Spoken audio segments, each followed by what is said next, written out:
Bapak Menteri Dalam Negeri yang mewakili seluruh Bupati, Wali Kota, Wakil Wali Kota, Wakil Bupati yang datang dari seluruh wilayah Indonesia yang saya hormati, Bapak dan Ibu sekalian.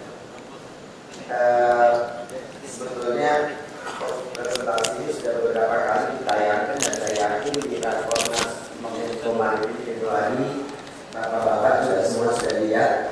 Tapi saya ingin memberikan highlight saja Bapak dan Ibu sekalian beberapa hal dalam pembangunan ekonomi perikanan kita. Saya ingin memberikan bahwa KKP tetap komit untuk membantu daerah dalam membangun industri perikanannya, membangun industri budidaya, baik budidaya, perikanan tangkap maupun hal-hal lain yang berkaitan dengan sektor kelautan dan perikanan.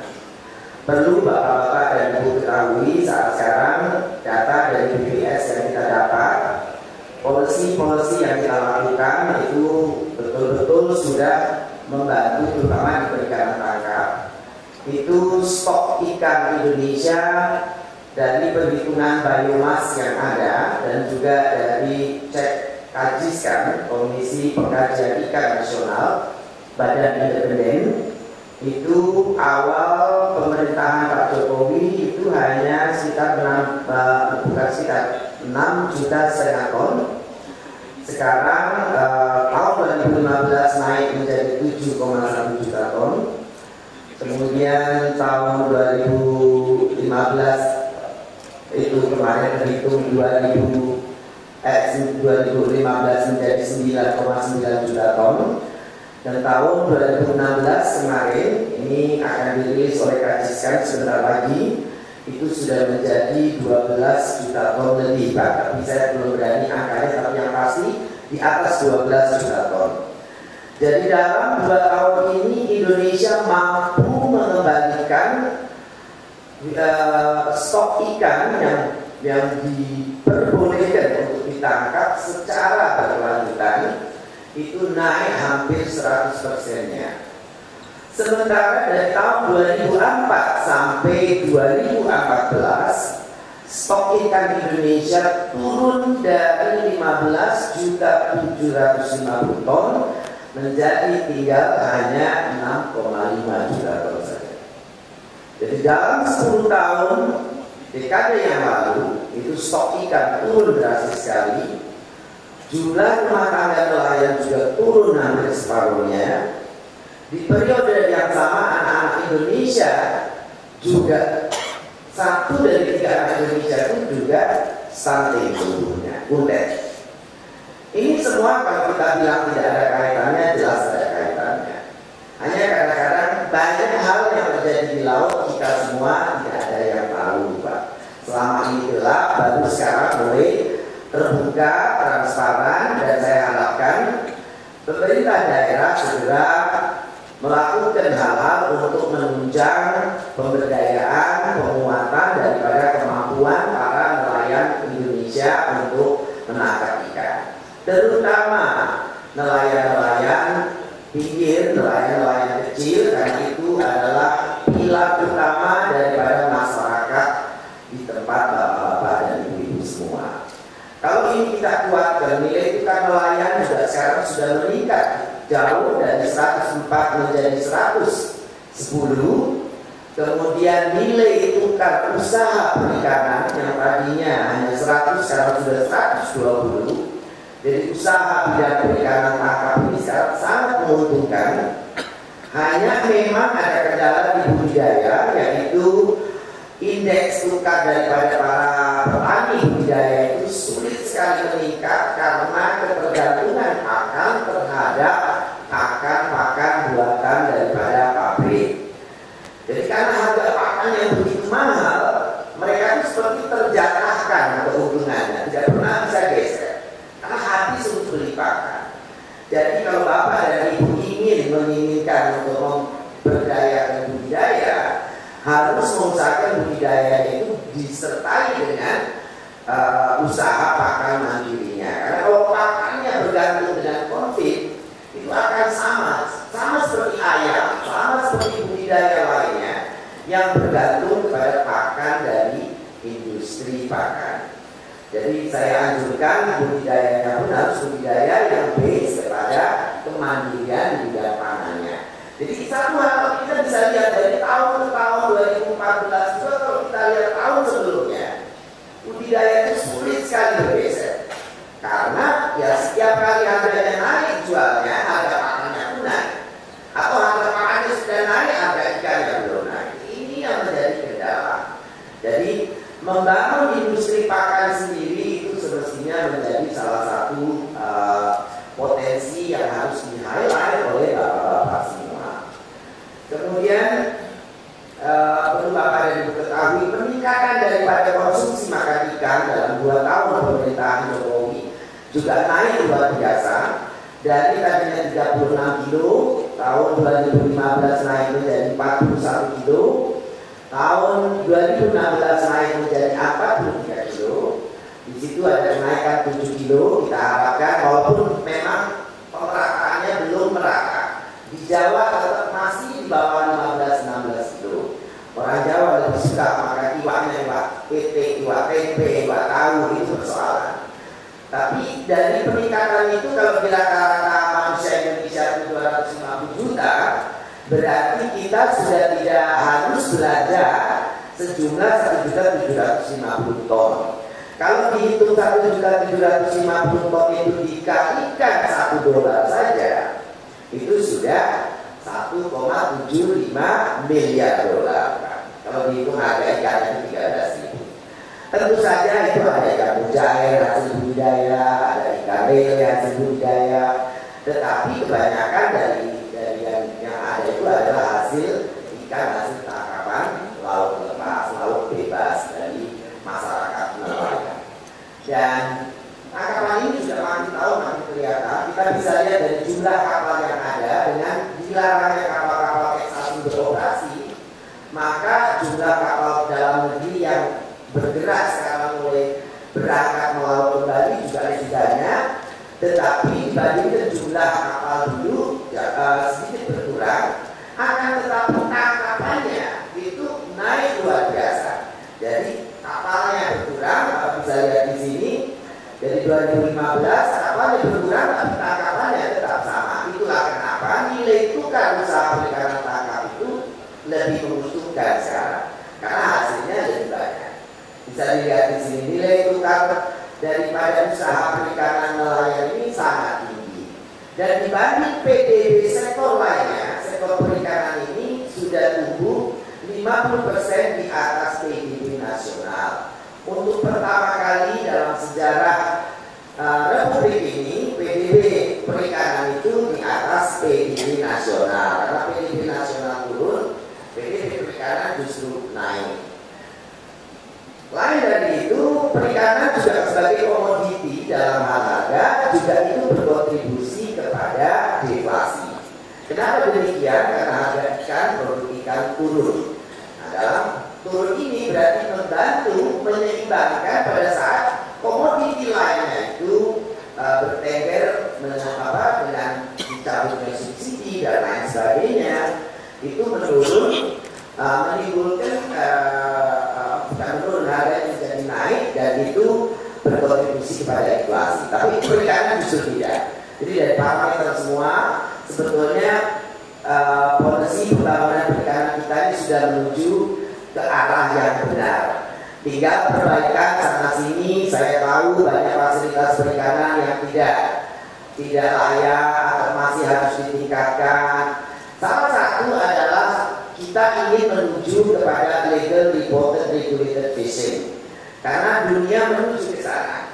Hasil ekspor kita kalau mau mendapatkan nilai yang lebih tinggi, sudah saatnya kita memenuhi traceability, transparansi, dan responsible fishing. Artinya cara menangkap ikan kita ya harus cara yang benar, bukan yang merusak lingkungan. Yang daerah-daerah banyak pengeboman, banyak pembiusan itu juga saya minta kepala daerah, bapak-bapak dan ibu semua untuk segera menangani hal ini. Indikasi dari kita sekarang ini dari wilayah Malaysia itu masuk per minggu di atas 100 sampai 200 ton potasium nitrat ke wilayah Indonesia. yang mana potasium nitrat ini dipakai untuk memboming terumbu-terumbu karang kita. Wilayah yang banyak terkena adalah Kepulauan Kepri, kemudian Sulawesi Selatan. Bahkan indikasi dari, kalau Bapak Google, ada cerita kisah dua ikan yang ditulis oleh saudara Kaye Melati. Itu ada cerita tentang perjalanan ikan sunu dan kerapu sunu dan Napoleon, di mana mafia terbesarnya ada di Sulawesi Selatan dan Kendari. Nah, ini saya ingin kita bisa membabat habis sampai kepada bandar daripada ikan hidup yang memakai potasium nitrat dan potasi ini. Karena kalau tidak, kerusakan terumbu karang kita itu sudah sampai Raja Ampat. Sudah bukan main-main lagi. Satu saat kita tidak akan punya lagi terumbu karang, Pak.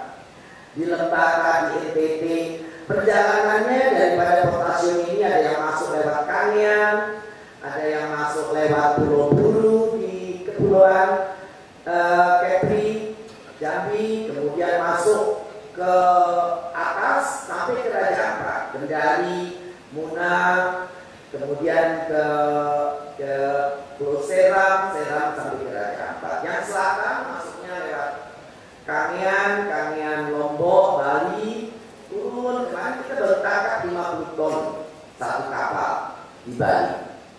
Jadi kalau ini kita biarkan, satu hari kita tidak punya lagi terumbu karang, dan itu akan sangat merusak dan itu akan mendistorsi daripada visi pemerintah untuk menjadikan laut masa depan bangsa.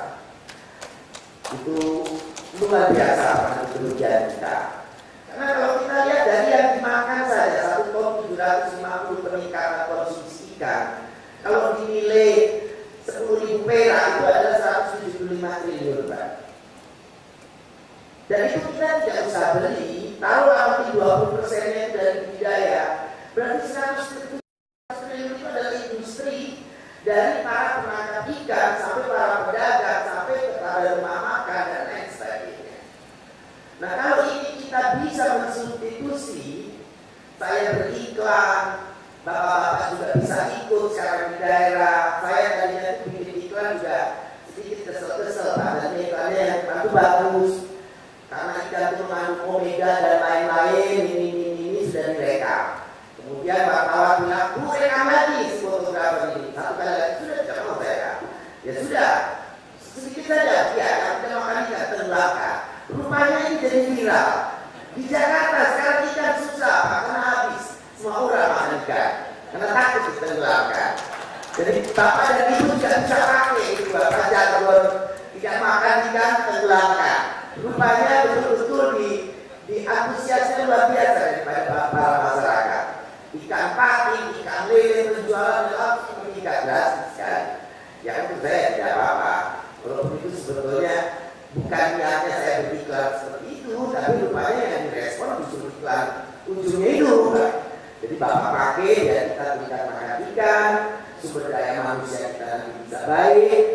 Kemudian kita juga lihat impor kita, ekspor naik, impornya turun. Ini adalah bukti daripada bahwa ikan yang tadi kita makan itu banyak dari hasil nasional. Saya target dalam 3 tahun ke depan stok ikan Indonesia MSY kita itu kembali ke sebelum tahun 2000, yaitu 17 sampai 18 juta ton. Kalau ini berhasil, itu ikan akan mudah didapat di mana-mana di seluruh Indonesia. Jawa pun akan ikut kecipratan ikan banyak. Saat sekarang memang yang nikmatin masih Indonesia Timur, Bitung, Ambon, Maluku, Ternate, Papua, Sulawesi, yang langsung sekarang ini sangat menikmati Natuna. Akan tetapi saya yakin apalagi kalau nanti alat tangkap yang tidak ramah lingkungan di Jawa ini juga berhenti pada akhir tahun, kita harapkan nanti bisa semuanya selesai. Dan dalam 2 tahun ikan kita luar biasa, ekspor kita juga akan luar biasa. Persoalan-persoalan kecil kita tangani bersama dengan kepala dingin, dan jangan pakai saya ingin betul pada seluruh kepala hal-hal yang memang kita sudah tahu secara logika dan secara lingkungan itu merusak, ya tolong katakan kepada masyarakat itu merusak. Karena kalau tidak, yang rugi adalah masyarakat sendiri, bangsa kita sendiri. Saya adalah saksi hidup Pak dari kejayaan Pantura Jawa.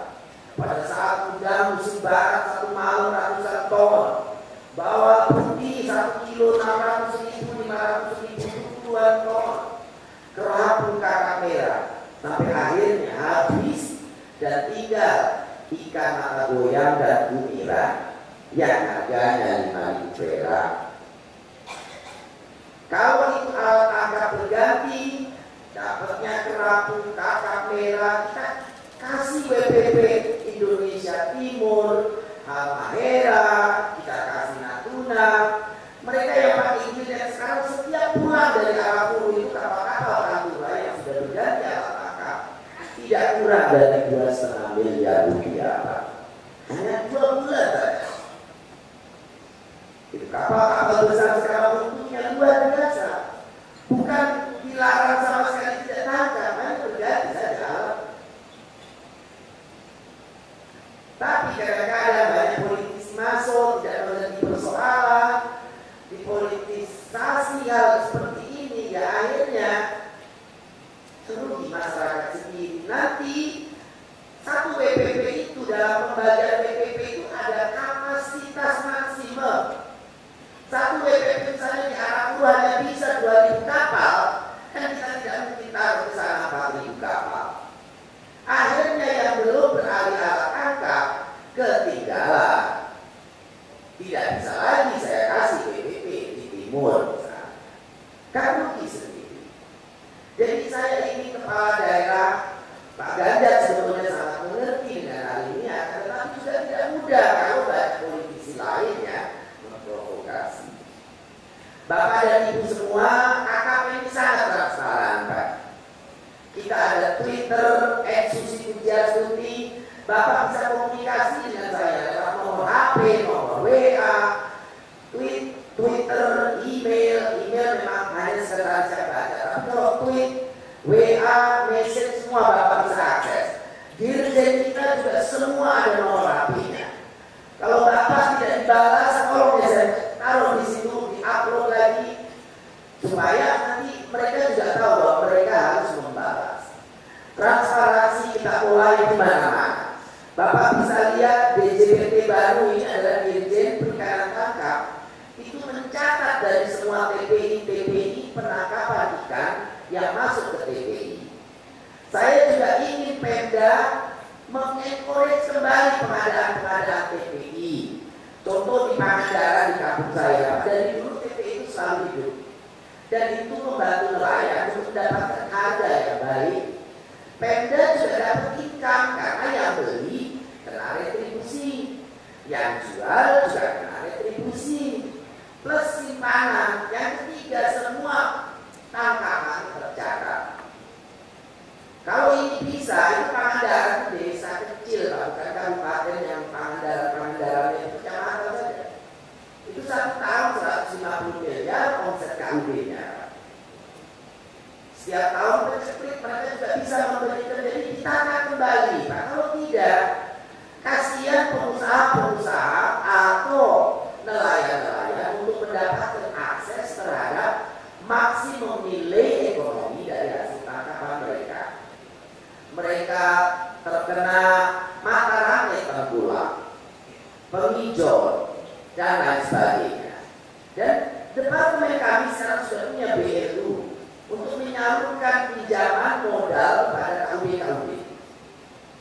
Kita sudah diberikan modal oleh Menteri Keuangan 500 miliar. Jadi dalam hal ini juga akan membantu sebetulnya berapa sih tangkapan Indonesia ini. Kalau setiap kabupaten di kota Madia, kecamatan mencatat semua ikan yang landing di pelabuhan. Walaupun misalnya pemilik kapal mau ngambil sendiri, beli sendiri, ya silakan. Tetapi Pemda mempunyai oversight, mempunyai kontrol terhadap apa yang dan apa yang didapatkan, dan juga membantu PAD daripada perikanan itu sendiri.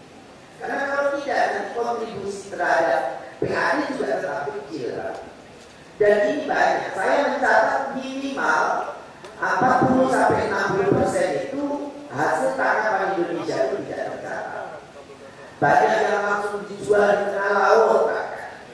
Indikasi Indonesia Timur di wilayah Ambon dan lain sebagainya juga masih banyak. Jadi Bapak dan Ibu sekalian, kalau kita melihat hal seperti ini, memang sudah saatnya kita beresin bersama antara pusat dan daerah. Saya juga mohon kebijakan pusat diikuti dengan daerah inline. Untuk kapal-kapal di bawah 10 GT, saya mohon Bapak beritahu kepada dinas, baik hubla maupun perikanannya, untuk tidak lagi meminta para pemilik atau para nelayan ini mengurus izin-izin, karena sudah tidak diperlukan lagi. Banyak keluhan dari masyarakat datang ke kami karena di sebelah daerah masih mengharuskan mereka untuk mengurus izin-izin. Di bawah 10 GT anggaplah itu UMKM, kita berikan insentif saja free. Diregulasikan sejak 7 November 2014 saya sudah kirim surat edaran. Kalau belum ada, nanti saya upload lagi di Twitter saya surat edaran tersebut, bahwa kapal-kapal di bawah 10 GT sudah tidak perlu lagi urus izin layak, izin apa lagi, SLO, SLB, apa itu namanya, tidak perlu lagi. Kalau yang 10-30 GT itu memang ada di wilayah gubernur. Yang 30 GT ke atas itu yang ada di KKP. Nah sekarang ini kadang-kadang banyak keluhan katanya kapal izinnya susah, tapi ternyata kebanyakan itu bukan yang 30 GT ke atas. Itu yang di bawah 10 GT sampai 30 GT, di mana itu adalah wewenang dan otoriti daripada gubernur provinsi. Kalau KKP hanya mengurus yang 30 GT ke atas, yang di bawah kami izin-izinnya itu, yang lain tidak ada. Jadi yang kita catat adalah kapal yang di atas 30 GT, yang di bawah 30 GT pemerintah pusat tidak mencatat, itu pemerintah provinsinya. Seperti itu, ini kira-kira seperti ini. Dan Bapak dan Ibu sekalian, sedikit mungkin saya akan memperlihatkan bagaimana biomas Indonesia itu tumbuh luar biasa. Saat sekarang biomas kita sudah naik pada 2015 224%, dan ini semua negara melihat itu karena bisa dilihat dari citra satelit. Lebih subur, itu kenapa tuna juga lebih besar-besar. Sekarang orang-orang Wakatobi tuna itu sudah 12-16 kilo, 20 kilo, di wilayah Halmahera sudah 37 sampai 45 kilo, juga beberapa wilayah lainnya. Kemudian saya rasa untuk detailnya Bapak-bapak bisa mengakses semua data ini di Kementerian Kelautan dan Perikanan. Website kita sudah sangat terbuka. Jadi program perikanan tangkap dan budidaya kita akan terus lanjutkan. Anggaran untuk perikanan tangkap dan budidaya masih berkisar sekitar 1,5 sampai 2 triliun. Walaupun di perikanan tangkap kemarin ada kendala dalam hal pembuatan kapal yang terlambat. Jadi yang menyebabkan akhirnya pelaporan administrasi ke BPK juga terlambat. Itu yang menyebabkan KKP tidak masuk BPP kembali, tapi masuk tanpa pendapat atau disclaimer. Tapi sebetulnya KKP melakukan set blocking pada tahun 2016 itu 7 triliun sendiri yang dikembalikan kepada negara. Jadi program-program Kementerian Kelautan dan Perikanan ingin bisa bersinergi dengan daerah. Saya juga mohon perbaikan good governance daripada penyaluran bantuan-bantuan, karena banyak pelaporan bantuan-bantuan Kementerian Kelautan Perikanan itu berkonsentrasi kepada kepala dinas atau famili atau kenalan atau koni daripada bupati dan wali kota. Ini laporan yang masuk mudah-mudahan tidak terjadi, tapi saya supaya ini tidak ada lagi yang protes-protes Pak. Jadi mungkin Bapak cek kembali, banyak masyarakat mengeluh yang sudah dapat tahun kemarin 5, sekarang tahun ini dapat lagi. Tapi kita yang tidak pernah dapat, tidak pernah dapat. Jadi mohon Bapak dan Ibu, Bupati, Wali Kota untuk bisa meningkatkan juga governance dalam hal distribusi bantuan-bantuan yang kita berikan kepada masyarakat.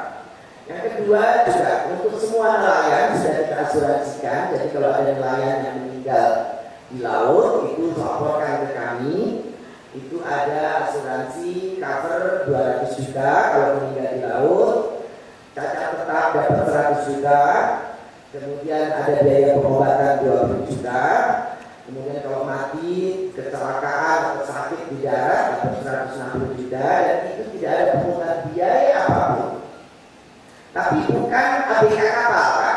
Kalau ABK kapal tidak menjadi tanggung jawab kami, itu harus menjadi tanggung jawab pemilik kapal. Jadi nelayan ini adalah untuk kapal-kapal yang di bawah 10 GT, rata-rata nelayan sendiri. Kira-kira seperti itu. Kemudian mungkin bisa ditayangkan website daripada Twitter Kementerian Kelautan dan Perikanan, ada nggak Pak? Supaya semua komunikasi bisa lanjut. Karena waktu saya tidak banyak dalam 20 menit ini, kalau mau ada yang tanya monggo, tapi dalam kita cuma 10 menit gitu ya Pak. Jalan, kenapa? Ya, jadi silakan diakses ini Twitter kita, @susi_pujiastuti, itu Bapak bisa lihat @susi_pujiastuti. Kalau Bapak masuk ke home account-nya ada nomor HP, ada nomor email, ada, coba klik Susi Pujiastuti-nya.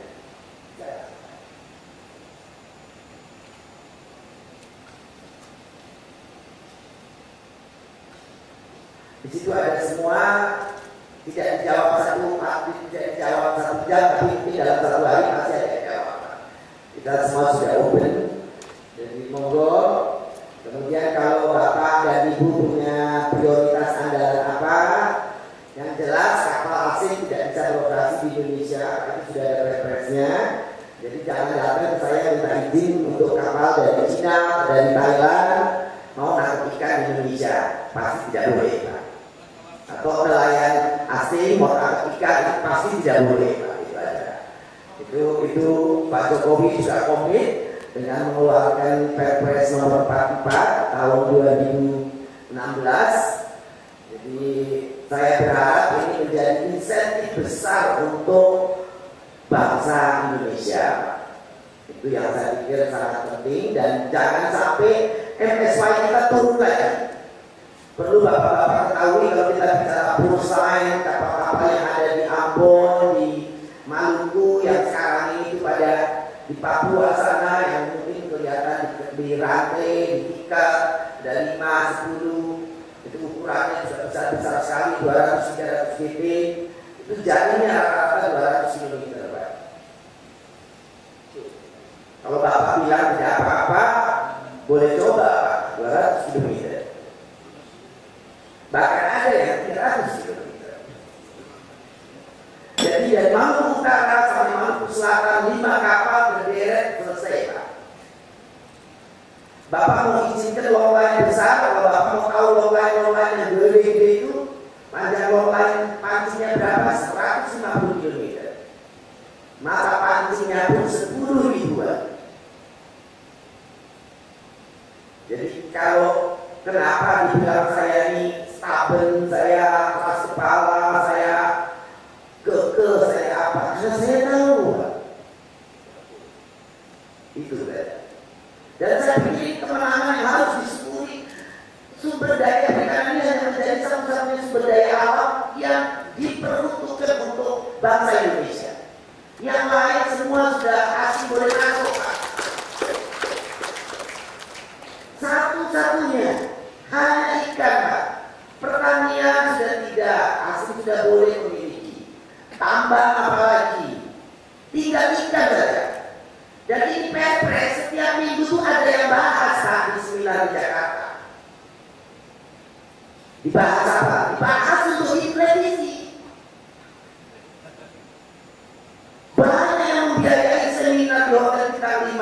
membatalkan Perpres ini karena tidak ramah investasi katanya. Kalau narkotika itu bukan investasi, Pak. Apalagi kapalnya dari sana. Mau narkotika investasi? Itu eksploitasi. Bikin pabrik beli dari masyarakat kita, itu yang benar. Nah, Bapak bisa dilihat dan semua dirjen kita ada semua, DJPT, KKP, tidak bisa sendiri lagi Pak dirjen-dirjen untuk tidak jawab Pak Bupati atau rakyat. Bapak CC ke saya, pasti saya baca. Sudah ada nomor HP, ada email nanti ditangani oleh sekretariatan, tapi kalau WA atau apa saya langsung jawab. Dan sumber alhamdulillah sumber daya perikanan ini satu-satunya sumber daya alam yang renewable, yang bisa berkelanjutan. Karena kalau kita kasih jeda, itu bisa beranak pianak, bisa bertelur, bisa lebih banyak. Tidak bisa kasih makan kita. Tuhan jaga. Kemarin saya bicara di forum internasional di Eropa di Brussels bahwa sekarang semua sudah di tuna Indian Ocean. Kuota itu harus lebih adil. Rumpun-rumpun besar di tengah laut semestinya sudah tidak boleh lagi. Dan ternyata Eropa sudah mulai bergerak untuk melarang rumpun-rumpun di high seas, di EEZ, di jalur-jalur ini. Karena itu yang menyebabkan induk-induk tuna tidak pulang ke wilayah breeding zone. Indonesia beruntung Banda Sea itu menjadi sumber daripada bertelurnya 68% suplai tuna yellowfin ke seluruh dunia. Akan tetapi dalam forum kemarin saya pertanyakan, kalau saya jaga Banda dan pencuri, tapi Anda ambil itu semua induknya di tengah laut, tidak pulang ke Banda untuk bertelur. Terus tunanya bertelurnya dari mana? Mereka tangkap tuna-tuna yang 100 kilo, 200 kilo karena drifting rumpon itu rumponnya itu seperti pagar di ISIS sehingga tidak masuk ke dalam. Nah ini pemerintah banyak yang sudah mulai mengusulkan bahwa fish aggregative device itu sudah mulai harus diregulasi. Kalau rumput nelayan kecil, gitu. Kalau rumpunnya asing itu boleh gede Pak, dalamnya 1000 meter, 2000 meter, driftingnya kiloan meter Pak. Jadi ikan hanya di situ saja. Dalam migratorinya itu ikan tidak menarik ke tempat kita. Dan itu multi-billion dollars of business. Jadi ya pekerjaan kita besar. Kalau kita jaga tapi tidak bekerja sama dengan dunia juga tidak bisa. Nah sementara apa yang kita lakukan kadang-kadang di negeri sendiri banyak cemooh dan very lack of support. Penenggelaman kapal kita tidak bisa mengambil laut Pak. KRI, kapal patroli KKP, Bakamlas, semua kapal dijejeri. 20 km aja tidak ada Pak. Sementara laut kita 97 km itu batas pantai, itu batas izin kita. Deterrent efek jerah itu satu-satunya cara kita jaga laut kita. Itu pun sekarang masih banyak yang curi. Karena China moratorium, Vietnam moratorium, Thailand juga moratorium dari tangkap semua kapal sekarang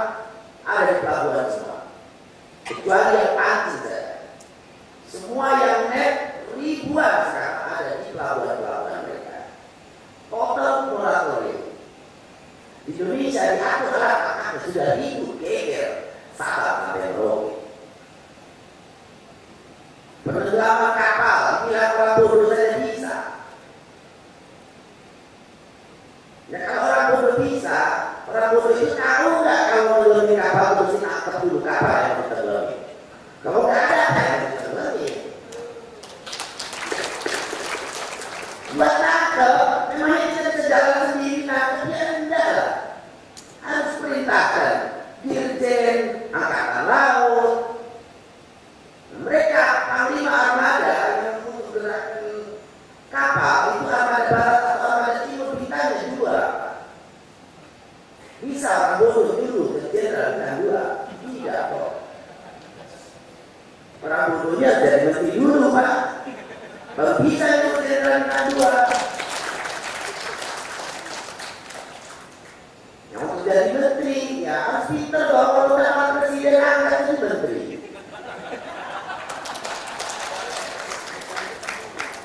Kadang-kadang ya paradoks. Untuk saya pribadi, Bapak dan Ibu sekalian, Pak Bupati, apa yang bisa saya sustain untuk Bapak dan Ibu sejauh tidak bertentangan dengan polisi yang kita ingin bangun dengan 3 pilar KKP, yaitu kedaulatan, keberlanjutan, kesejahteraan, saya mengambil disposal. Not 24 hours, but once in a day saya pasti akan reply pada Bapak-Bapak. Tapi yang bertentangan dengan polisi dan itu ya saya tidak akan tanggapi. Dan saya akan kekeh dan keras kepala, ya hold my principle gitu aja.